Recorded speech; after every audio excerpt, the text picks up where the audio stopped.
Good evening बच्चे, good evening सभी को, गुड इवनिंग गुड इवनिंग। जैसा कि आप सभी लोग जानते हो कि हम क्लास टेंथ के लिए मैथमेटिक्स का पहला चैप्टर यानी कि वास्तविक संख्याएं पढ़ रहे हैं। और वास्तविक संख्याओं में भी हम दो चीजें कवर कर रहे हैं कि आप लोगों के सभी बेसिक कंसेप्ट, और बेसिक कंसेप्ट के साथ साथ में आप सभी को पढ़ाया जा रहा है आपके एनसीईआरटी के बुक के टॉपिक। ठीक है, तो लास्ट क्लास तक हम लोगों ने सारे बेसिक कंसेप्ट कवर कर लिए थे और आज की इस क्लास के अंदर हम लोग डिस्कस करेंगे एनसीईआरटी के बचे हुए टॉपिक्स को।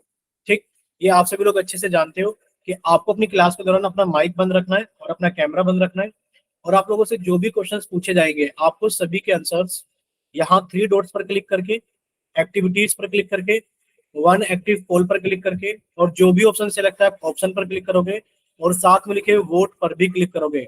अगर यहाँ लिखा जाएगा वोटेड, तब आप समझना कि आपका आंसर हमारे पास में आ गया है।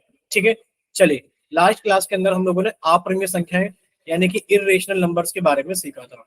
अपरिमेय संख्याएं यानी कि इर्रेशनल नंबर्स के बारे में हम लोगों ने लास्ट क्लास के अंदर सीखा था। देखिए सर, दो टाइप के नंबर्स हम लोगों ने पढ़े थे। एक था हमारे पास में रेशनल यानी कि परिमेय संख्याएं, एक हमने पढ़ा था रेशनल यानी कि परिमेय संख्याओं के बारे में, और एक हमने पढ़ा था इर्रेशनल यानी कि अपरिमेय संख्याओं के बारे में। कोई बच्चा अपना माइक ओपन करके बताएगा, जल्दी से बताइए।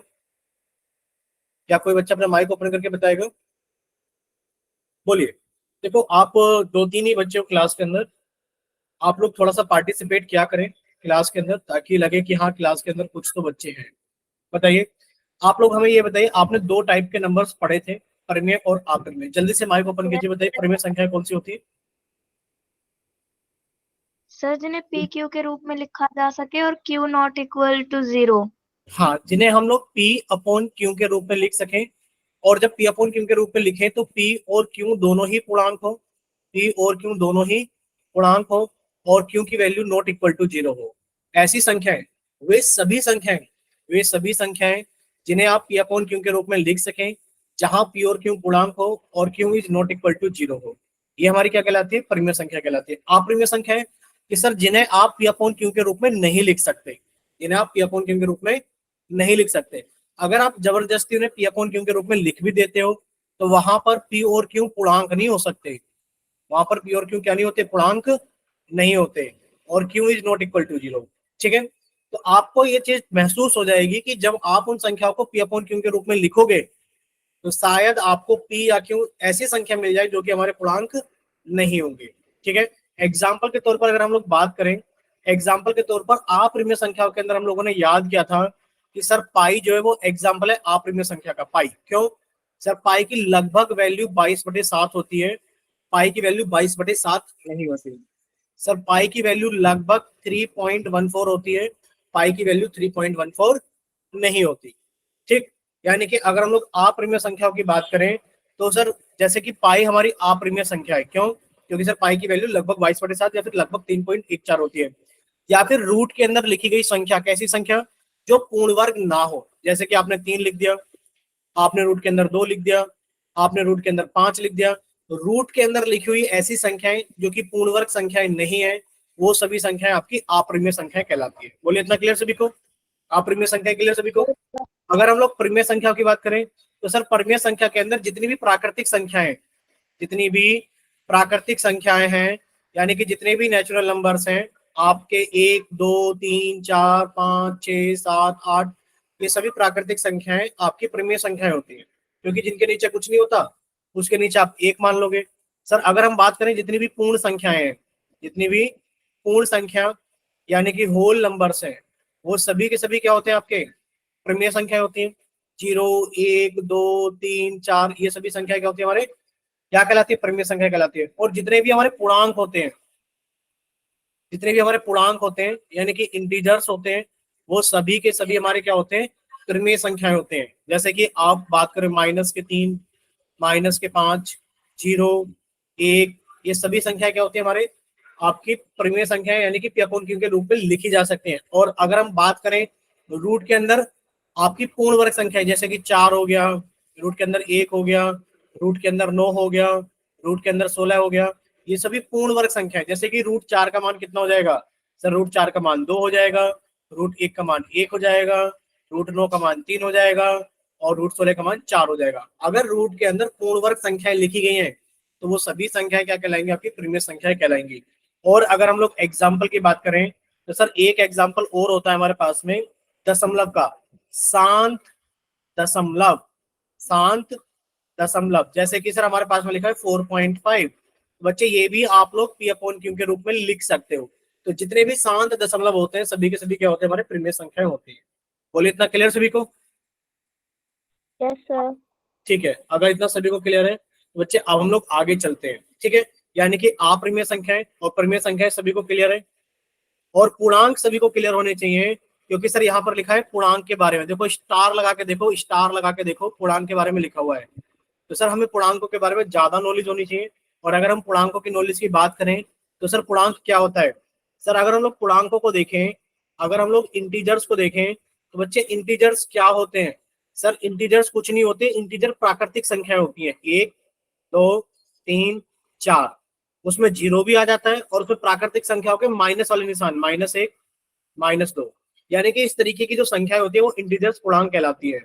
यानी कि अगर आपसे पूछा जाए क्या बताइए 2.5 इंटीजर है, आप कहोगे सर इंटीजर नहीं है, क्यों? क्योंकि प्राकृतिक संख्या नहीं है। अगर आपसे पूछा जाए माइनस के 5.9 क्या पूर्णांक इंटीजर है, आप कहोगे नहीं सर इंटीजर नहीं है, क्यों? क्योंकि 5.9 कोई प्राकृतिक संख्या नहीं है। यानी कि अगर आपसे कोई पूछा जा रहा है इंटीजर है तो प्राकृतिक संख्या होनी चाहिए, चाहे प्लस में चाहे माइनस में, हमें फर्क ना पड़ता। ठीक है, या फिर साथ में जीरो भी चल सकता है, बस इतना ही होना चाहिए। ठीक है, अब आपसे कोई क्वेश्चन पूछा जाए पोल में कर दोगे आप लोग? बताइए, अगर पोल में आपसे कोई क्वेश्चन पूछा जाए तो आप लोग कर दोगे? ठीक है बच्चे, बच्चे आप लोगों के सामने क्वेश्चन आता है पोल सेक्शन के अंदर, थोड़ा ध्यान से देखना, सॉल्व करना और अपना आंसर जल्दी से पोल सेक्शन के अंदर वोट करना। ठीक है, आप लोगों का चैट सेक्शन बंद कर दिया गया है और आप लोगों का पोल सेक्शन ऑन कर दिया गया है। ठीक, चलिए, आप लोगों का चैट सेक्शन बंद कर दिया गया है और आप लोगों का पोल सेक्शन ऑन कर दिया गया है रिकॉल टेस्ट के नाम से। निम्न में से एक अपरिमेय संख्या नहीं है।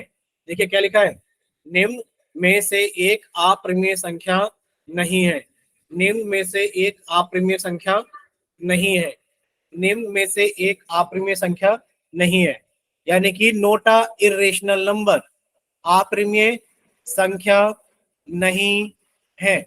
यानी कि आप ये देखो इनमें से कौन सी संख्या ऐसी है जो कि अपरिमेय संख्या नहीं है। ठीक है, कीजिए सोल्व सभी बच्चे जल्दी से।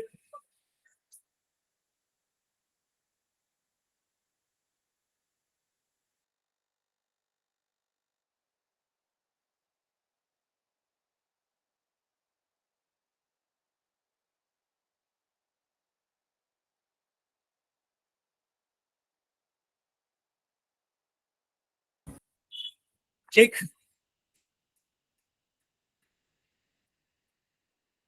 चलिए बच्चे आप लोगों का पोल सेक्शन बंद किया जाता है और अब आप लोगों का चैट सेक्शन ऑन किया जाता है। देखिए जितना भी बच्चों ने आंसर भेजा है वो भेजा है बच्चों ने डी ऑप्शन। क्या भेजा है बच्चों ने? D option. अब देखो डी ऑप्शन को अगर हम लोग देखें, हमसे पूछा जा रहा है कि निम्न में से कौन एक अपरिमेय संख्या नहीं है। आप कहोगे सर √18 देखा जाए तो सर √18/1 लिखा जाएगा। ये पी अपॉन क्यू के रूप में तो लिखा है, लेकिन पर सर पी हमारा इरेशनल नंबर, सॉरी पी हमारा पूर्णांक नहीं है। आप कहोगे सर ये अपरिमेय संख्या है। ठीक है बच्चे, √26 को अगर देखा जाए तो √26/1, सर जब इसे पी अपॉन क्यू के रूप में लिखा गया तो बच्चे √26 हमारा पूर्णांक नहीं है, यानी कि ये भी क्या हो गई, अपरिमेय संख्या हो गई। अगर √12 को देखा जाए बच्चे √12/1, और सर ये √12 भी हमारे पास में क्या नहीं है सर, पूर्णांक नहीं है, यानी कि अपरिमेय संख्या हो गई। √16 बच्चे, √16 को अगर देखा जाए तो √16 का मान कितना होता है, 4, यानी कि 4/1। जब आपने से पी अपॉन क्यू के रूप में लिखा तो बच्चे 4 और 1 पी और क्यू, यानी कि दोनों के दोनों ही पूर्णांक है। और अगर देखा जाए तो Q is not equal to 0 है, यानी कि परिमेय संख्या है। कैसी संख्या है ये? परिमेय संख्या। यही पूछा जा रहा था कि नोट, यानी कि अपरिमेय संख्या नहीं है। अगर वो अपरिमेय नहीं है तो परिमेय है, यानी कि आपका ऑप्शन नंबर डी क्या हो गया, करेक्ट हो गया। बोले इतना क्लियर सभी को कि सर इस क्वेश्चन का तो ऑप्शन नंबर डी करेक्ट है। ठीक, चलिए यस सर। नेक्स्ट बच्चे, अब हम लोग आगे चलते हैं। देखिए ये बताइए, लास्ट क्लास के अंदर हम लोगों ने प्रमेय 1.3 एंड 1.4, शायद जहां तक हमें याद है हमने प्रमेय 1.3 तो पढ़ा था, याद है आप सभी को? बोले बच्चे, ठीक है, तो एक बार इस प्रमेय पे फिर से ध्यान देंगे हम लोग, क्योंकि इंपॉर्टेंट थ्योरम है। अगर सोचकर बताना हो आपको, देखिए यहाँ पे लिखा है सोचिए और बताइए 36 को हम 2 से भाग दें तो क्या हम 36 के वर्गमूल को भी 2 से भाग दे सकते हैं? अब देखो, अगर आपने 36 को 2 से भाग की दिया, आप कहोगे सर 2 एकम 2 कट गया, एक ऊपर से बचा 6, सर 2 अट्ठे 16, ये भी हमारे पास में कट गया। यानी कि जब हमने 2 से भाग किया 36 को तो पूरा पूरा भाग हो गया। अब 36 का वर्गमूल बताइए कितना होता है? आप कहोगे सर जो 36 का वर्गमूल होता है, सर 36 का वर्गमूल हमारे पास में कितना होता है? 6। 36 का वर्गमूल कितना होता है बच्चे? आप कहोगे सर 36 का वर्गमूल हमारे पास में होता है 6।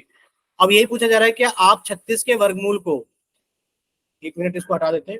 अब हमसे ये पूछा जा रहा है कि आप 36 के वर्गमूल को अगर भाग करेंगे, बच्चे थोड़ा ध्यान से हमें देखना है कि ये जो 36 का वर्गमूल है ये कितना है हमारे पास में? सर जी जो 36 का वर्गमूल है ये हमारे पास में 6 है। ठीक, अब क्या हम 36 के वर्गमूल को, यानी कि जो 36 का वर्गमूल 6 है, क्या हम 6 को 2 से भाग कर सकते हैं?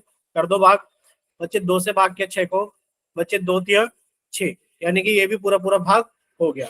यानी कि अब आप लोग यहां से ये कह सकते हो कि 2 हमारे पास में कैसी संख्या है? आपको सर 2 हमारे पास में एक प्राइम नंबर है। कैसा नंबर है? प्राइम, यानी कि एक अभाज्य संख्या है। अच्छा, माइक ओपन करके बताइए क्या सभी को अभाज्य संख्याओं के बारे में पता है? बोलिए जरा, क्या सभी को अभाज्य संख्याओं के बारे में पता है? बच्चे बताइए, आप माइक ओपन करके, अभाज्य संख्या कौन सी होती है? बोलिए बोलिए बोलिए। अच्छा, माइक ओपन करके बताइए, डरिए मत, घबराइए मत। जिसको भी पता है वो अपना माइक ओपन कीजिए। जो 2 से डिवाइड नहीं होता बच्चे, 2 से डिवाइड की बात नहीं होती अभाज्य संख्याओं में। आप लोग थोड़ा सा इंपॉर्टेंट नोट लगा के लिखना नोटबुक के अंदर। अभाज्य संख्या यानी कि प्राइम नंबर्स, हम देखो यहाँ लिख रहे हैं, ध्यान से देखना। एक नए पेज पर हम लिख रहे हैं प्राइम नंबर्स, प्राइम नंबर्स, यानी कि अगर हम लोग बात करें अभाज्य सर संख्याओं, जिन्हें पी क्यू को लिखा जा सके, जिनको पी जिनको क्यू के रूप में लिखा जा सके। पी और क्यू के रूप में लिखा जा सके? नहीं बच्चे, प्राइम नंबर यानी कि अभाज्य संख्या है। बच्चे पढ़ी तो है, आपको पढ़ाया तो है, हमने भी पढ़ाया है शायद, और आपको स्वाति मैम ने भी पढ़ाया है पहले। देखिए, प्राइम नंबर अभाज्य संख्या वो होती है जो खुद से कटे, यानी कि जो सिर्फ और सिर्फ खुद से भाग होती है, या एक से भाग होती है। जैसे कि अगर हम लोग बात करें, 2 है बच्चे, अगर आप 2 को भाग करोगे तो ये 2 से ही भाग होगा, 2 एकम 2 बच्चे, या फिर 2 को अगर आप भाग करना चाहते हो तो 1 से भाग होगा, 1 दूनी 2। इसके अलावा ये किसी और संख्या से भाग नहीं होने का, यानी कि या तो वो खुद से भाग हो रहा है या फिर वो 1 से भाग हो रहा है। अगर हम बात करें 3 की, बच्चे 3 3 से भाग होगा, 3 एकम 3, या फिर 3 1 से भाग होगा, बच्चे 1 तिया 3। ठीक, यानी कि अब हमारे पास में अभाज्य नंबर, प्राइम नंबर्स, यानी कि अभाज्य संख्या प्राइम नंबर्स वो होते हैं जो खुद से कटे या फिर 1 से कटे। जैसे कि सर 4 को अगर देखोगे तो बच्चे 4 2 से कट जाता है, 2 दूनी 4। और बच्चे जब 4 2 से कट जाता है तो क्या आप 2 को प्राइम नंबर कहोगे? नहीं, क्योंकि या तो ये 4 से कटना चाहिए था सिर्फ, और या फिर ये 1 से कटना चाहिए था। ठीक है, या फिर वो 1 से कटना चाहिए था, वही 1 चौके 4। इसके अलावा अगर वो किसी और संख्या से कट जा रहा है तो प्राइम नंबर नहीं है, तो वो अभाज्य संख्या नहीं है। बोले इतना क्लियर हुआ सभी को? अब हमारा काम क्या है बच्चे? हमारा काम ये है कि बस हमें इतना याद होना चाहिए कि प्राइम नंबर्स यानी कि अभाज्य संख्याएं कौन सी होती हैं। ठीक है बच्चे, हम तो ये कहेंगे कि आप लोग याद कर लो कि सबसे छोटी अभाज्य संख्या, कराए होंगे स्वाति मैम ने शायद, सबसे छोटी अभाज्य संख्या 2 होती है, और 2 3 5 7, उसके बाद में 11 13 17 19। ठीक है बच्चे, 17 19, आप लोग ये याद कर लो, आप लोग ये याद कर लो। 2 3 5 बच्चे 10 गलती से लिख दिया गया है, इसको अरेंज करेंगे। 2 3 5 7, शायद हमने 7 ही बोला था, गलती से 10 लिख दिया गया है। ठीक है, 2 3 5 7 11 13 17 19, ये आप लोग याद कर लो कि सर 1 से लेकर 20 तक के बीच में, कि सर 1 से लेकर 20 तक के बीच में जो अभाज्य संख्या है वो ये है। बोलो, याद हो गई सभी को? बोले एक बार, क्या याद हो गई सभी को? Yes sir. 1 से लेकर के 20 तक के बीच की अभाज्य संख्याएं सभी को याद होनी चाहिए सर। 2 3 5 7 11 13 17 19 होती है। ठीक है, क्योंकि सर यहाँ पर बात की जा रही है कि यहाँ पर देखो आपको क्या चीज सीखनी है, यानी कि हमारे पास में थ्योरम 1.3 है एनसीईआरटी के अंदर। क्या थ्योरम है? कि मान लीजिए p एक अभाज्य संख्या है, हमें अभाज्य संख्याएं पता होनी चाहिए कौन कौन सी होती है। तो अभाज्य संख्या होती है 2, 3, 5, 7, 11, 13, 17, 19। ये 1 से लेकर 20 तक के बीच में अभाज्य संख्याएं होती हैं, और अभाज्य संख्याएं कभी खत्म नहीं होती, चलती रहती है। ठीक, तो मान लीजिए p एक अभाज्य संख्या है। यदि p a स्क्वायर को विभाजित करती है, यानी कि जो आपके पास में p है ये विभाजित करती है, यानी कि पूरा पूरा भाग कर रही है। क्या करती है? विभाजित करती है किसको? ये a के स्क्वायर को। तो आपको ये याद कर लेना है कि अगर हमारे पास में p विभाजित करती है a के स्क्वायर को, तो p विभाजित करेगा a के स्क्वायर के वर्गमूल को भी, यानी कि a के स्क्वायर का वर्गमूल कितना हो गया? a हो गया। बोले इतना क्लियर सभी को? भाई a का स्क्वायर है, और जब आप उसका वर्गमूल निकालोगे तो आपको समझाया गया था, ये कट जाता है, कितना आ गया? a। ठीक है, अब देखिए आपसे कुछ क्वेश्चन ऐसे पूछे जाएंगे। कैसे पूछे जाएंगे? ध्यान से सुनना भाई। सबसे पहले आप ये देखना कि जिससे आप भाग कर रहे हो क्या वो अभाज्य संख्या है। जैसे कि आपसे पूछा जाए कि बच्चे 2 से अगर भाग किया जाए ए स्क्वायर को, तो ये भाग हो जाता है। आप कहोगे सर 2 से कौन भाग हो जाएगा? 2 से ए भी भाग हो जाएगा। बोलो इतना क्लियर सभी को? भाई ए हमें नहीं पता क्या है, लेकिन पर हमें कहा गया है कि जो ए स्क्वायर है वो 2 से भाग हो जाता है। तो आप कहोगे सर ए जो है वो 2 से भाग हो जाएगा। ठीक है, जैसे कि अगर आप देखोगे 3 और 81, बच्चे 3 एक अभाज्य संख्या है। अगर 3 से भाग हो रहा है 81 के अंदर, देख लो हो भी रहा है कि नहीं हो रहा है, देख लो। सर 3 दूनी 6, सर कट गया, सॉरी 3 दूनी 6, सर घटाया तो कितना आ गया हमारे पास में? 2, 1 ऊपर से उतारा, सर 3 सत्ते 21, सर पूरा पूरा भाग हो गया। यानी कि अगर 3 एक अभाज्य संख्या है और 3 81 को भाग कर दे रही है, यानी कि 3 जो है वो भाग कर दे रहा है 81 को, तो बच्चे जो 3 है वो भाग कर देगा 81 के वर्गमूल यानी कि 9 को। और देखो 3 से भाग हो जाता है 9। ठीक है, 3 क्या 9। बोले इतना क्लियर सभी को? बोलिए क्या इतना क्लियर हो सभी को कि थ्योरम क्या है हमारे पास में? बच्चे थ्योरम ये है, हाँ थ्योरम ये है हमारे पास में, ध्यान से सुनना थोड़ा सा। देखिए थ्योरम हमारे पास में ये है कि p एक अभाज्य संख्या है। ठीक है, एक अभाज्य संख्या है। अगर p भाग कर देता है ए स्क्वायर को, तो बच्चे p भाग करेगा ए स्क्वायर के वर्गमूल यानी कि a को। ठीक, अगर ऐसा कह दिया जाता है कि p भाग करता है a को, तो बच्चे p भाग करेगा a के वर्गमूल। बोले इतना क्लियर सभी को? Yes sir. ठीक है, बस इतना याद रखना। अब ये आपको दो तरीके से मिल जाएगा। अब यहाँ पर a के बारे में समझो, a क्या है। ठीक है, यहाँ पर तो a कोई भी धनात्मक पूर्णांक चल जाएगा, धनात्मक पूर्णांक यानी कि कोई भी नंबर होगा चल जाएगा, धनात्मक पूर्णांक। लेकिन पर अगर यहाँ ऐसा लिखा गया कि p डिवाइड्स a, बच्चे a यहाँ पर एक पूर्ण वर्ग संख्या होनी चाहिए। क्या होनी चाहिए? पूर्ण वर्ग संख्या। जैसे कि अगर मैं आपको एग्जांपल दूं, जैसे कि p क्या है हमारे पास में? 3, 3 भाग करता है 24 को, तो बताइए क्या 3 भाग कर देगा 24 के वर्गमूल को? बोलिए, क्या 3 भाग करता है 24 को? तो क्या 3 भाग कर देगा 24 के वर्गमूल को? नहीं करेगा बच्चे, वही समझाने की कोशिश कर रहे। क्यों करेगा? देखो क्या लिखा है, अगर p भाग करता है a को, तो p भाग करेगा a के वर्गमूल को कब? जब a हमारा एक पूर्ण वर्ग संख्या हो। बताइए क्या 24 हमारी पूर्ण वर्ग संख्या होती है? बोलिए, क्या 24 हमारी पूर्ण वर्ग संख्या होती है? नहीं बच्चे, गलत है। ठीक है, लेकिन पर अगर मैं कहीं ऐसा लिख दूं कि जो 3 है वो भाग करता है 24 के स्क्वायर को, किसके स्क्वायर को? 24 के स्क्वायर को, तो जो 3 है वो भाग करेगा 24 के स्क्वायर के वर्गमूल को, बिल्कुल भाग करेगा। तो 24 के स्क्वायर का वर्गमूल कितना आ गया? 24 आ गया। और देख लो 3 अट्ठे 24 होता है। यानी कि यहाँ पर तो कंडीशन ये है कि कोई भी धनात्मक पूर्णांक होगा, कोई भी पॉजिटिव नंबर होगा, चल जाएगा। लेकिन पर कहीं पर ऐसा लिखा हो, जैसे लिखा है ना 3 और 81, बच्चे अगर 3 भाग कर रहा है 81 को, तो जरूरी नहीं है कि 3 भाग करेगा 81 के वर्गमूल को। क्यों? समझ गए ना? बोलिए भाई, ये चीज समझे ना कि अगर ये हमारे पास में अगर ऐसे नंबर लिखा हुआ है, तो बच्चे यहाँ पर ये अगर पूर्ण वर्ग संख्या होगी तभी भाग होगा, पूर्ण वर्ग संख्या होगी तभी भाग होगा, सब कुछ भाग नहीं हो जाएगा। हाँ, अगर आपने लिखा कि 3 भाग करता है किसको? बोलिए, 3 भाग करता है किसको? बोलो, कोई भी नंबर बोल दो। चलिए देख लेना सिर्फ, ठीक है। नेक्स्ट देखिए, अब आपको थोड़ा सा ये पता होना चाहिए, अब हमको ये समझा रहे हैं बच्चे, पी एक प्राइम नंबर होना चाहिए। पी कैसी संख्या होनी चाहिए? प्राइम नंबर, प्राइम नंबर यानी कि अभाज्य संख्या, अभाज्य संख्या, ठीक।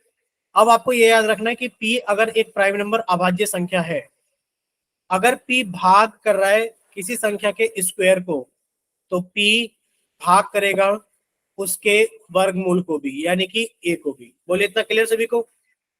जैसे कि एग्जाम्पल के तौर पर अगर हम लोग देखें, जैसे कि पी भाग कर रहा है 24 के स्क्वायर को, यानी कि जो 3 है, सॉरी पी के स्क्वायर की जगह लिख लो कि जो 3 है वो भाग कर रहा है 24 के स्क्वायर को, तो क्या 3 24 को भी भाग करेगा?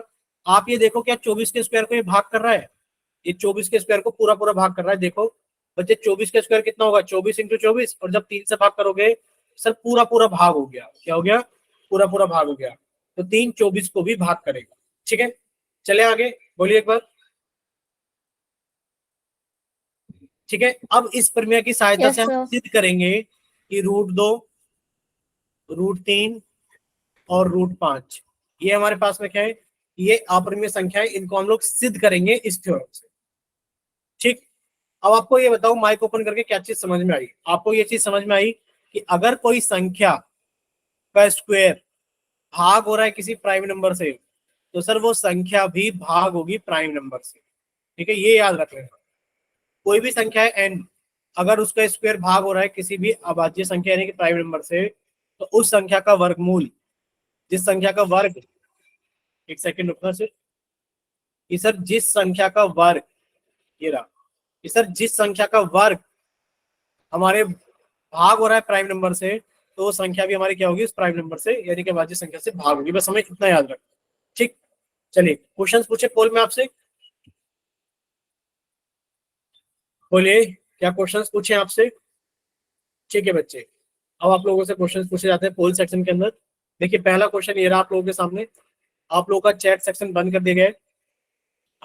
बच्चे और भी किसी बच्चे को क्या वॉइस किया इशू है? बताइए। दिव्या के अलावा अगर हम बात करें स्नेह प्रजापति या फिर सीमा कुमार से, बच्चे बताइए क्या आपको भी वॉइस का इशू है? हमने चैट सेक्शन ऑन कर दिया है, आप माइक ओपन करके बोल सकते हैं और आप लोग चैट सेक्शन में बता सकते हैं। No sir. इशू नहीं है? No sir. ठीक है बच्चे, तो आप एक काम कर सकते हो बच्चे, दिव्या के नाम से जिस बच्चे ने क्लास ज्वाइन की है, कि आप क्लास को कट करके एक बार जल्दी से रिज्वाइन कर लीजिए।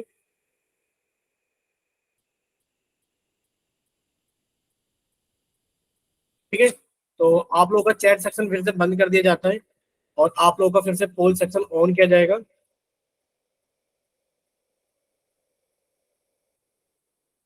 चलिए, तो आप लोगों का चैट सेक्शन बंद कर दिया जाता है और आप लोगों का पोल सेक्शन ऑन किया जाता है। देखिए हमने आपका चैट सेक्शन बंद कर दिया है और आप लोगों का पोल सेक्शन ऑन कर दिया है। तो बच्चे जल्दी से जाइए पोल सेक्शन के अंदर, सोल्व कीजिए अपने क्वेश्चन को और जल्दी से अपना आंसर वोट कीजिए।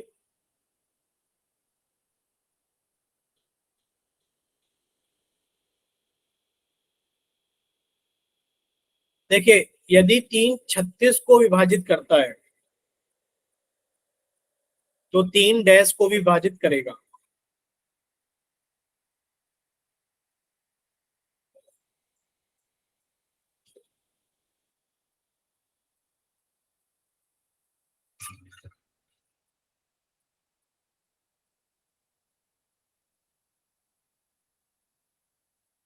चलिए दो बच्चों का आंसर आ गया, एक बच्चा और बाकी है, वो भी अपना आंसर जल्दी से पोल सेक्शन के अंदर वोट करें। Last 5 seconds, 5 4। ठीक है बच्चे, सभी का आंसर आ गया, 3 बच्चे, तीनों का आंसर कर दिया अपना पोल सेक्शन के अंदर। अच्छा ये बताइए, क्या आप लोगों को पोल सेक्शन का रिजल्ट दिखाई दे रहा है? बताइए, पोल सेक्शन पर क्लिक करो, क्या आप लोगों को आंसर दिखाई दे रहा है पोल सेक्शन के अंदर रिजल्ट? दिव्या बताइए आपने कौन सा ऑप्शन वोट किया था बच्चे? सभी लोग अपना अपना ऑप्शन चैट सेक्शन के अंदर लिखकर भेजिए। दिव्या ने डी ऑप्शन भेजा था, बाकी दोनों बच्चों ने कौन सा ऑप्शन भेजा था? हम लिख देते हैं नाम। डी ऑप्शन दिव्या ने भेजा था। ठीक, ए ऑप्शन सीमा कुमार के नाम से जो बच्चे क्लास ज्वाइन करते हैं उन्होंने भेजा था। और सी ऑप्शन इसने प्रजापति के नाम से जो बच्चे क्लास ज्वाइन किए उन्होंने भेजा था। अच्छा एक बात बताओ, पी डिवाइड्स 36, आपने लिखा सर जो पी है, सॉरी 3 डिवाइड 36, जो 3 है वो डिवाइड कर दे रहा है 36 को। ठीक है, तो क्या ये किसी संख्या का स्क्वायर है? आपने कहा हाँ सर ये 6 का स्क्वायर है। अगर ये 3 डिवाइड कर दे रहा है 6 के स्क्वायर को, तो आपको पता है 3 डिवाइड करेगा कितने को? 6 के स्क्वायर के वर्गमूल को, यानी कि कितना आ गया वो हमारे पास में 6। बोले इतना क्लियर सभी को? बोलिए। Yes sir. इतना क्लियर हो सभी को कि अगर 3 भाग कर रहा है, वैसे तो देखो 3 भाग सभी ऑप्शंस को कर देगा भाई, ये 3 इसको भी भाग कर देगा, 3 इसको भी भाग कर देगा, 3 इसको भी भाग कर देगा। अच्छे भाग तो वो सभी को कर देगा। ठीक, लेकिन पर अगर थ्योरम 1.3 यहाँ पे लिखा भी है, fill in the blank using theorem 1.3, आपको इस प्रमेय के अनुसार भरना है, वरना तो आप ये कहोगे सर कोई सा भी ऑप्शन गलत थोड़ी ना है, 3 तो सभी को भाग कर रहा है। लेकिन पर थ्योरम नंबर 1.3 के अकॉर्डिंग देखोगे बच्चे, थ्योरम नंबर 1.3 के अकॉर्डिंग, तो इसका आंसर कितना आएगा बच्चे? इसका आंसर कितना आएगा हमारे पास में? ऑप्शन नंबर डी 6 आएगा। वरना तो ये सारे ऑप्शन ठीक है, 3 तो सभी को भाग कर रहा है, 36 को, 18 को, 9 को, 6 को, सभी को भाग कर रहा है 3। ठीक, बोले इतना क्लियर सभी को? लेकिन पर थ्योरम क्या कहती है? Yes sir. थ्योरम ये कहती है कि अगर पी एक प्राइम नंबर है, जैसे कि आप देख पा रहे हो जो 3 है वो एक प्राइम नंबर है, अभाज्य संख्या है। अगर ये एक अभाज्य संख्या है, प्राइम नंबर है, अगर ये 36 यानी कि 6 के स्क्वायर को भाग कर रहा है, तो 6 के स्क्वायर के वर्गमूल यानी कि 6 को भी भाग करेगा ही करेगा। ठीक, नेक्स्ट देखिए, तो इतना सभी को क्लियर कि इसका तो ऑप्शन नंबर डी क्लियर है। और क्वेश्चन नंबर 59 आप लोगों के सामने है। चैट सेक्शन आप सभी का बंद कर दिया गया है और पोल सेक्शन आप लोगों का ऑन कर देते हैं। तो बच्चे पोल सेक्शन के अंदर कौन सा क्वेश्चन ऑन करना है आपको? 59। ठीक है, अभी आप लोगों के सामने आ जाएगा 59, लीजिए।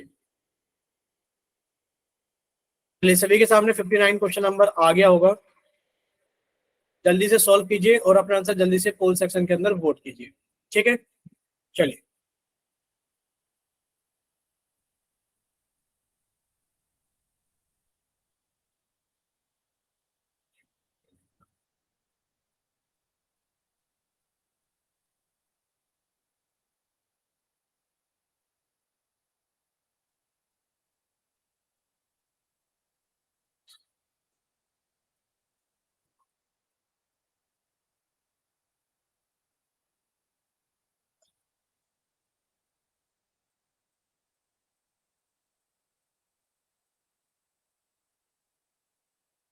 चलिए एक बच्चे का और ऑप्शन रहता है, जल्दी से बताइए बच्चे आप भी। Last 5 seconds. 5, 4, 3, 2, 1।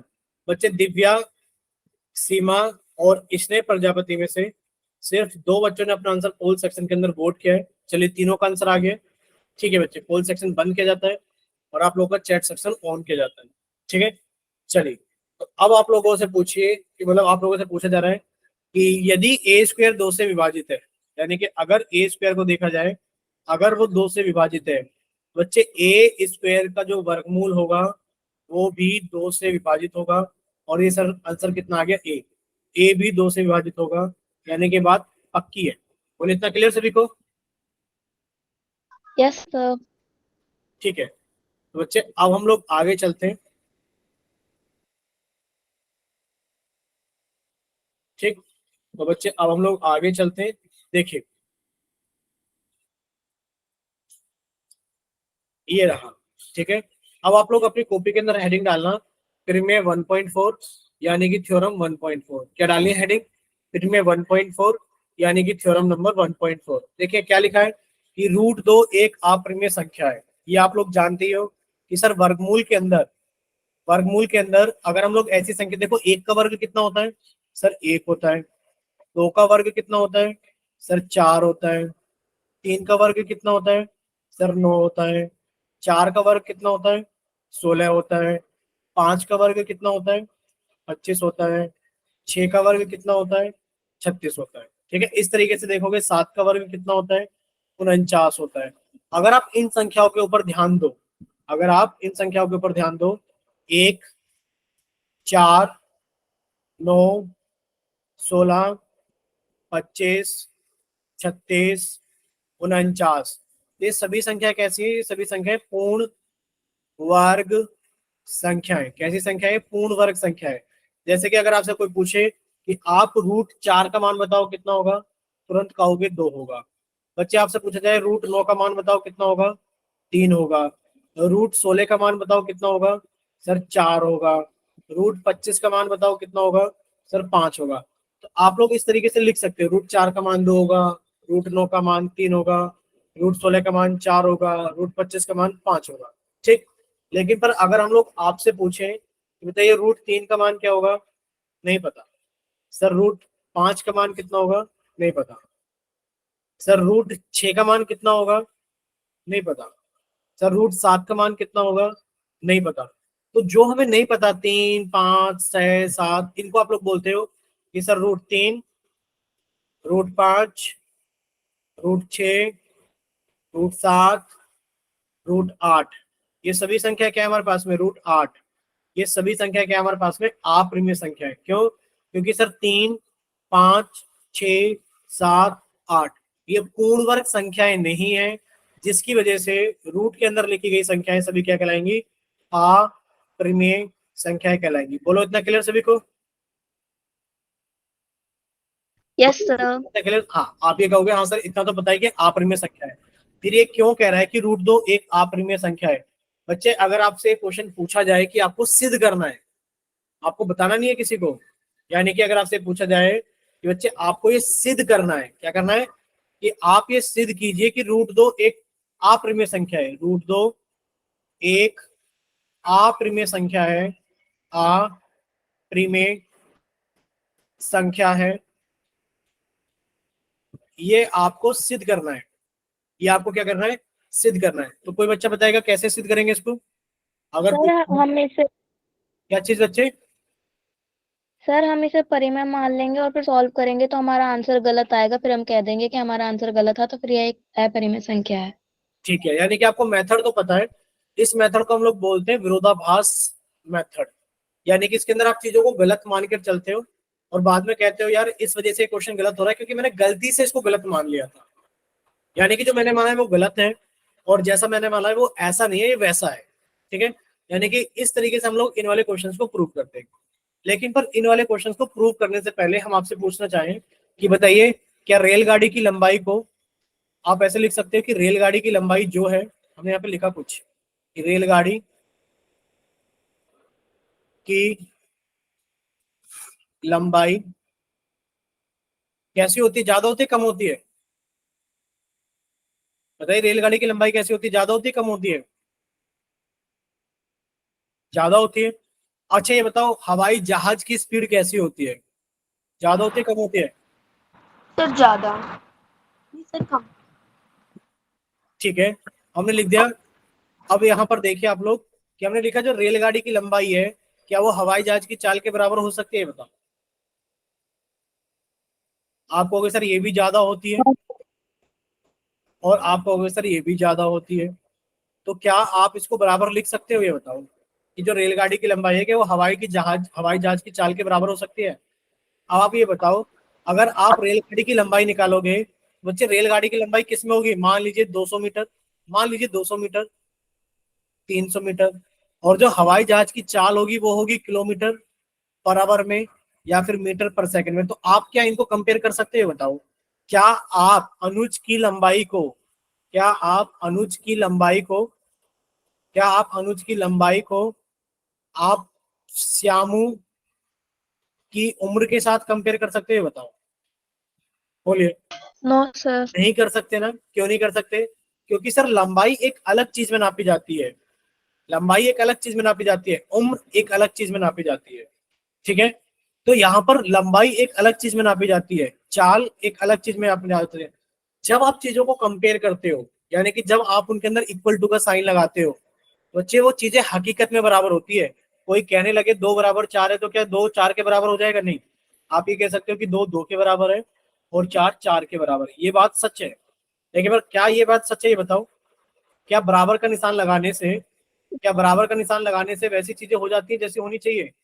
बोलिए। नो आपको सर। बराबर का निशान लगाने से कुछ नहीं हो जाता, चीजें वैसी होनी भी चाहिए।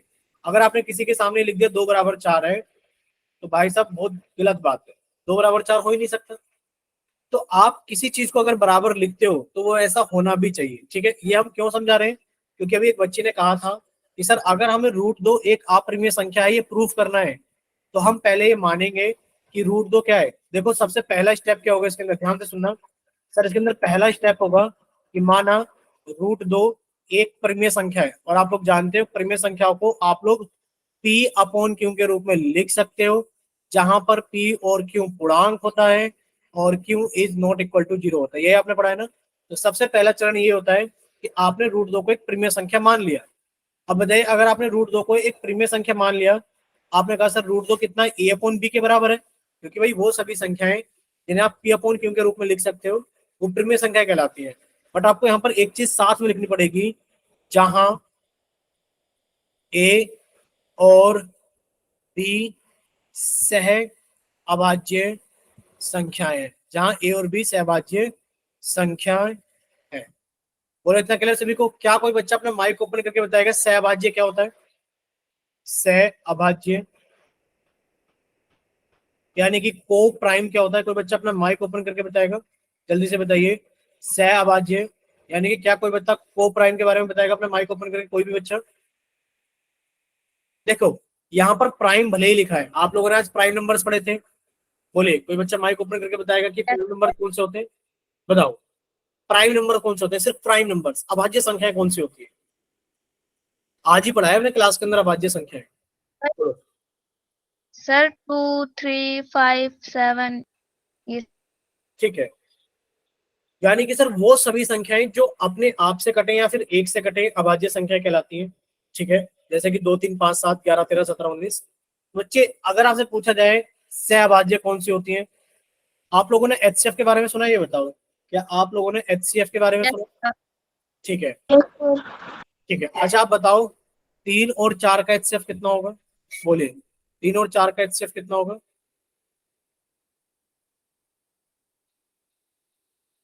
बोलो बच्चे, 3 और 4 का एचसीएफ कितना होगा? 1 होगा।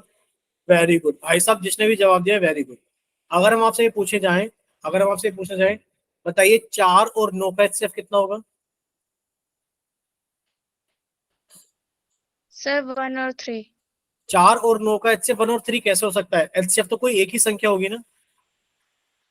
देखिए आप लोगों ने एचसीएफ के बारे में पढ़ा होगा कि सर एचसीएफ निकालना है। उन दोनों में। हाँ, तो 4 के अभाज्य गुणनखंड किए सर, 2 दूनी 4, 2 एकम 2। आपने 9 के अभाज्य गुणनखंड किए सर, 3 क्या 9, 3 एकम 3। यानी कि आप 4 को लिख सकते हैं 2 गुणा 2, और आप 3 को लिख सकते हो 3 गुणा 3। और एचसीएफ कितना हो गया? क्या इनमें कुछ कॉमन है? एचसीएफ कितना हो गया सर? No sir. एचसीएफ कितना हो गया? आप कहोगे सर जब कुछ भी कॉमन नहीं होता तो हमारे पास में एक कॉमन होता है। बच्चे एचसीएफ कितना हो गया? 1 हो गया। ठीक बच्चे, हम पीछे वाले पेज पर अगर पूछे जाए तो 4 और 9 का एचसीएफ कितना हो गया? 1 हो गया। अब आप यहाँ से एक चीज नोट करोगे, यानी कि जो सहभाज्य संख्या होती है वो होती है वो संख्याएं जिनका एचसीएफ कितना होता है? 1 होता है। जिनका एचसीएफ कितना होता है? 1 होता है। जरूरी नहीं है कि सर सह अभाज्य में अगर अभाज्य लिखा है तो अभाज्य संख्याओं का होना जरूरी है। क्या बताइए, 4 अभाज्य है ना, तो सर 4 अभाज्य है, ना ही 9 अभाज्य है, लेकिन पर 4 और 9 का जोड़ा एचसीएफ है। सॉरी, 4 और 9 का जो जोड़ा है वो सहभाज्य है। ठीक है, यानी कि अगर हम लोग को प्राइम्स यानी कि सहभाज्य की बात करें तो ये चीज हम कम से कम 2 संख्याओं में देख सकते हैं, कम से कम 2 संख्याओं में। बोलो इतना क्लियर? कम से कम 2 संख्याएं हमारे पास में होनी चाहिए। ठीक, चलिए, अगर हमारे पास में कम से कम 2 संख्याएं या फिर 3 4 5 6 जितनी संख्याएं, अगर उनका एचसीएफ एक आता है तो क्या कहलाएंगे? नंबर्स कोप्राइम नंबर्स कहलाएंगे। ठीक है, चलिए अब हम लोग आगे चलते हैं। देखिए यहाँ पर आपने कहा कि सर √2 को एक प्रीमियर संख्या माना, यानी कि हमने लिखा √2 बराबर A अपॉन बी। ये आपको लिखना है 100%, याद कर लो। ये आपको लिखना है 100% याद कर लो कि जहां A और B सहभाज्य संख्याएं हैं, यानी कि कोप्राइम नंबर्स हैं। अब आपने दोनों तरफ का वर्ग किया, बताओ दोनों तरफ का वर्ग करोगे तो कैसी हालत होगी? आपने कहा सर अगर ये संख्या ऐसी है और अब अगर हमने दोनों तरफ का वर्ग कर दिया तो सर हमें कुछ ऐसा दिखाई देगा, इसका वर्ग बराबर इसका वर्ग। ठीक है सर, √2 का वर्ग कितना होता है? सर √2 का वर्ग होता है √2 गुणा √2, यानी कि सर √2 का वर्ग होता है 2 बराबर सर a/b का स्क्वायर है, यानी कि a square upon b square. अगर हम लोग गुणा करते हैं तो बच्चे कितना लिखा जाएगा? 2b स्क्वायर बराबर a स्क्वायर, या फिर आप लोग लिख सकते हो b स्क्वायर बराबर a स्क्वायर अपॉन 2, यानी कि जो गुणा में इधर आके भाग कर देगा। बोलिए क्या इतना क्लियर है आप सभी को, जितना भी अभी बोर्ड पर लिखा है कि दोनों तरफ वर्क करने पर क्या होगा? बोलिए कोई भी डाउट है तो आप लोग बोल सकते हो बेझिझक होकर के। क्या आपको बी स्क्वायर की वैल्यू a स्क्वायर अपॉन 2 मिल रही है? बोलिए क्या आप लोगों को? सर एक बार दोबारा समझा दोगे ये दूसरी बिल्कुल चीज? दोबारा समझाएंगे बच्चे, क्यों नहीं समझाएंगे। देखिए यहाँ तक बताइए, क्या किसी बच्चे को कोई डाउट था यहाँ तक? यानी कि सबसे पहले आपने √2 को मान लिया कि √2 एक प्रीमिय संख्या है। अगर प्रीमिय संख्या है तो आप उसे p/q के रूप में लिख सकते हैं, यानी कि आपने उसे a/b लिख दिया और आपने साथ में लिखा है जहां a और b सहभाज्य संख्या है। ठीक है, अब आपने क्या करा? आपने लिखा है सर चरण 2, यानी कि जो दूसरा स्टेप होगा दोनों तरफ वर्ग करने पर। बच्चे हमारे पास में था √2 बराबर a/b। जब आपने दोनों तरफ का वर्ग किया बच्चे, आपने इसको इस तरीके से दोनों तरफ का क्या कर दिया? दोनों तरफ का वर्ग कर दिया। तो दोनों तरफ का वर्ग किया तो कितना हो गया हमारे पास में भाई? √2 का स्क्वायर कितना हो गया? 2 बराबर ये कितना हो गया? a square upon b square. यानी कि अगर हम लोग क्रॉस मल्टीप्लाई करें तो हमारे पास में कितना आ गया? 2b स्क्वायर बराबर a स्क्वायर। और ये आप लोग जानते हो कि सर 2b स्क्वायर में से अगर हम लोग b स्क्वायर की वैल्यू निकालें तो कितना आएगा? a स्क्वायर बटे 2। क्यों? क्योंकि सर 2 इधर गुणा में है तो इधर आके क्या करेगा? वो भाग करेगा। अब बताइए इतना क्लियर हुआ सभी को? Yes sir. ठीक है, यानी कि Yes, sir. आपके पास में यहाँ पर चीज आ गई। क्या चीज आ गई? कि सर b स्क्वायर बराबर a स्क्वायर बटे 2। अब आप लोग ये देख पा रहे हो कि सर a स्क्वायर बटे 2 का मतलब क्या है? सर a स्क्वायर बटे 2 का मतलब ये है कि अगर a स्क्वायर 2 से भाग हो रहा है तो बच्चे 2 तो प्राइम नंबर है, यानी कि अगर a स्क्वायर 2 से भाग हो रहा है तो बच्चे a के स्क्वायर का वर्गमूल, यानी कि a भी 2 से भाग होगा। बोलो इतना ट्रू सभी को? भाई अगर a स्क्वायर 2 से Yes, भाग sir. हुआ है तो आप कहोगे सर a भी 2 से भाग होगा। और जब a 2 से भाग होगा तो आप हमें बताओ, मान लो आपने 18 को भाग कर दिया 3 से, कर दो तो 3 छिंग 18। आपने 18 को भाग कर दिया 3 से तो 3 छिंग 18, कितना आ गया हमारे पास में? 6 आ गया। यानी कि आप लोग लिख सकते हो कि 18 बराबर 3 गुणा 6। इसी तरीके से आप कह रहे हो कि सर a 2 से भाग हो रहा है। अगर a 2 से भाग हो रहा है तो आपने a को भाग कर दिया 2 से, तो बच्चे भाग करने के बाद में कोई संख्या तो आएगी, आएगी कि नहीं आएगी? तो आप कह सकते हो कि सर अगर मैं लिख दूं कि गलत है क्या? a बराबर 2 है, तो यहाँ पर भी तो आपने क्या? 18 बराबर 3 गुणा 6 यहाँ कर दिया a बराबर 2 है। आप यहाँ पर ये कहोगे सर अगर a स्क्वायर 2 से भाग हो रहा है तो बच्चे a भी 2 से भाग होगा, और अगर आप a को 2 से भाग करोगे तो आप a बराबर 2m लिख सकते हो। बोलो यहाँ तक किसी बच्चे को कोई डाउट? बोलिए। No, sir. कोई डाउट नहीं है? ठीक है, आपने कहा सर a बराबर 2m, यानी कि ये हमारे पास में एक इक्वेशन बनी थी। और फिर हमने कहा सर a बराबर 2m समीकरण नंबर 1 में रखने पर। अब देखो ये कितना लिखा है सर? ये लिखा है मेरे पास में कि बी स्क्वायर, ध्यान से देखना क्या लिखा है मेरे पास में कि सर मेरे पास में लिखा है बी स्क्वायर बराबर a स्क्वायर बटे 2। अब a की वैल्यू मुझे कितनी रखनी है? सर a की वैल्यू मुझे 2m रखनी है। बच्चे 2m का स्क्वायर बटे 2, और ये कितना हो गया? 4m स्क्वायर बटे 2, और ये कितना हो गया सर मेरे पास में? 2m square. कितना हो गया? 2m square. यानी कि आप ये कह रहे हो कि सर बी स्क्वायर बराबर 2m स्क्वायर। अगर मैं 2 को यहाँ ले आऊं तो कोई गलत बात है? नहीं, गुणा में तो आगे भाग करेगा, यानी कि मैं लिख सकता हूँ m स्क्वायर बराबर बी स्क्वायर बटे 2। बोलिए यहाँ तक किसी बच्चे को कोई डाउट? No, sir. नहीं है डाउट? अगर डाउट हो तो आप लोग पूछना प्लीज। ठीक है, अब आप कह रहे हो कि सर m स्क्वायर बराबर बी स्क्वायर बाय, अब आपको यहाँ से याद आया कि सर 2 तो एक अभाज्य संख्या प्राइम नंबर है। अगर 2 बी स्क्वायर को भाग कर रहा है, अगर बी स्क्वायर 2 से भाग हो रहा है तो बच्चे बी भी 2 से भाग होगा ही होगा। और जब बी भी 2 से भाग होगा ही होगा, आप कहोगे समझाया गया था अगर बी 2 से भाग हो रहा है तो मान लो आपके पास में कोई संख्या आ रही है, यानी कि आप लिख सकते हो बी बराबर 2 है। क्या लिख सकते हो आप? बी बराबर 2 है।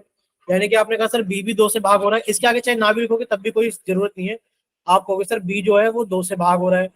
अब आप ये बताओ क्या ए भी 2 से भाग हो रहा था? आप कहोगे हाँ सर ए भी 2 से भाग हो रहा था। अब आप कह रहे हो कि सर बी भी 2 से भाग हो रहा है, तो आपने यहाँ पर क्या माना था? आपने यहाँ पर माना था कि जहाँ ए और बी सहभाज्य संख्या है, सहभाज्य का मतलब है कि वो किसी और से भाग ही नहीं होती। आप ये कह रहे हो किसी भी कॉमन नंबर से भाग नहीं होती, और यहाँ पर आप कह रहे हो कि सर ए भी 2 से भाग हो रहा है, बी भी 2 से भाग हो रहा है। आपको नहीं लगता ए और बी का एचसीएफ 1 है, सॉरी ए और बी का एचसीएफ 2 है? बोलिए। आप कह रहे हो सर ए भी 2 से भाग हो रहा है, बी भी 2 से भाग हो रहा है, ए और बी का एचसीएफ कितना आ गया? 2 आ गया। तो बच्चे अब आप यहाँ पर देखिए, ए और बी दोनों किससे विभाजित हो रहे हैं? ए और बी दोनों 2 से विभाजित है। अतः ए और बी का सार गुणनखंड कितना हो गया? एचसीएफ कितना हो गया? 2 हो गया। अतः ए और बी सहभाज्य नहीं है, यानी कि जो आपने माना था वो गलत हो गया। ठीक, अब आपको यहाँ पर लिखना है यह विरोधाभास इसलिए प्राप्त हुआ है क्योंकि हमने एक गलत कल्पना कर ली थी कि √2 एक परिमेय संख्या है, देयरफॉर या फिर अतः √2 एक अपरिमेय संख्या है। बोले इतना क्लियर सभी को? Yes sir. ठीक है, नेक्स्ट देखिए। अब यहाँ पर देखिए, यहाँ पर लिखा है दर्शाइए कि √5, दर्शाइए कि √5 एक अपरिमेय संख्या है। क्या करना है आपको? दर्शाना है कि √5 एक अपरिमेय संख्या है। आपको क्या करना पड़ेगा इसको करने के लिए? बताएगा कोई बच्चा माइक ओपन करके? अगर पूछा जा रहा है दर्शाइए कि √5 एक अपरिमेय संख्या है, तो आप लोग क्या करना है? आप कहोगे सर सबसे पहला स्टेप आपने अभी पढ़ाया था कि सर सबसे पहला स्टेप होगा कि √5 को मान लिया, माना, क्या मान लिया कि हमारे पास में माना √5 एक परिमेय संख्या है। तो सबसे पहले आपने मान लिया, देयरफॉर अगर √5 एक परिमेय संख्या तो आप लिखोगे सर √5 बराबर a/b। सर दूसरा स्टेप क्या था? सर दूसरा स्टेप था कि अब आप दोनों तरफ का वर्ग करेंगे। ठीक है, अब आप लिखोगे दोनों तरफ वर्ग करने पर, दोनों तरफ वर्ग करने पर जब आप दोनों तरफ वर्ग करोगे तो बच्चे इधर आ गया √5 का स्क्वायर बराबर इधर कितना आ गया a/b का स्क्वायर। बच्चे जब आप इसे सोल्व करोगे तो √5 का स्क्वायर कितना आ गया? 5 बराबर a²/b²। बच्चे अब आपने क्रॉस मल्टीप्लाई किया, यानी कि आपने लिखा सर a² बराबर 5b², या फिर b² बराबर a²/5, क्योंकि इधर गुणा में तो इधर आके भाग करेगा। अब आप ये कह रहे हो कि सर b² बराबर क्या है मेरे पास में? सर b² बराबर a²/5 है। इसको मैंने इक्वेशन नंबर 1 डाला और मैंने ये कहा कि जो a² है वो 5 से भाग हो रहा है। अगर a² 5 से भाग हो रहा है बच्चे, a भी 5 से भाग होगा, और जब a 5 से भाग होगा मेरे पास में कितना आ जाएगा? a बराबर 5m, और a की वैल्यू 5m अगर आपने यहाँ रखी बच्चे, 5m का स्क्वायर कितना हो जाएगा? Sir 25m²/5। ये कितना हो गया? 5m², यानी कि b² बराबर 5m²। आप कह सकते हो सर m² बराबर b²/5, यानी कि b² जो है 5 से भाग हो रहा है तो सर b भी 5 से भाग होगा, यानी कि a और b दोनों 5 से भाग हो रहे हैं। लेकिन पर यहाँ पर आपको पता है कि कुछ चीज लिखना था कि a और b क्या है? को प्राइम, यानी कि सहभाज्य संख्या है। बच्चे आप फिर यहाँ पर सारी चीजें समझ जाओगे। ठीक है, चरण 1 कितना आ गया? पहला स्टेप, √5 एक कैसी संख्या है? √5 एक परिमेय संख्या है।